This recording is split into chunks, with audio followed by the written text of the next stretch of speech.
Salam alaikum wa rahmatullah. Le prophète Mohammed sallallahu alayhi wa sallam nous dit dans un hadith rapporté par l'imam At-Tirmizi et qui est Hassan: je vois ce que vous ne voyez pas. Le ciel a gémi sous le poids de ce qu'il porte et il est en droit de gémir. Il n'y a pas un espace de 4 doigts.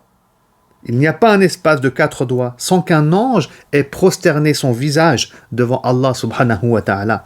Par Allah, si vous saviez ce que je sais, vous ririez peu, vous pleuriez beaucoup, vous ne daigneriez plus prendre du plaisir avec vos épouses et vous sortiriez dans les rues implorant le secours d'Allah subhanahu wa ta'ala.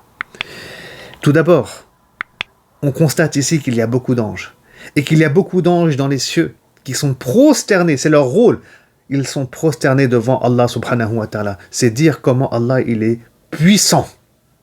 Et là, ensuite, le prophète sallam nous dit que si on savait la réalité de l'au-delà, la réalité de l'enfer, la réalité des comptes qu'on doit rendre Yawm al-Qiyamah devant Allah subhanahu wa ta'ala, alors franchement, on rirait pas autant qu'on rit. On serait pas dans l'insouciance.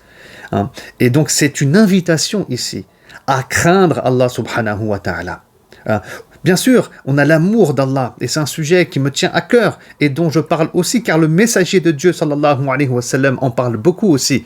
Mais pour créer la balance, le prophète sallallahu alayhi wa sallam nous rappelait aussi qu'il faut le craindre Allah.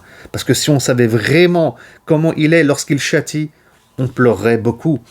Mais malgré ça, bien sûr, il faut pas qu'on tombe dans le désespoir et il faut qu'on compte sur la miséricorde d'Allah subhanahu wa ta'ala. Mais si on veut la miséricorde d'Allah, il faut aller la chercher, il faut œuvrer dans le bien dans ce monde, il faut se repentir et revenir à Allah subhanahu wa ta'ala tant qu'il est temps, tant qu'on est vivant. À très bientôt pour une prochaine vidéo. Salam alaikum wa rahmatullahi wa barakatuh.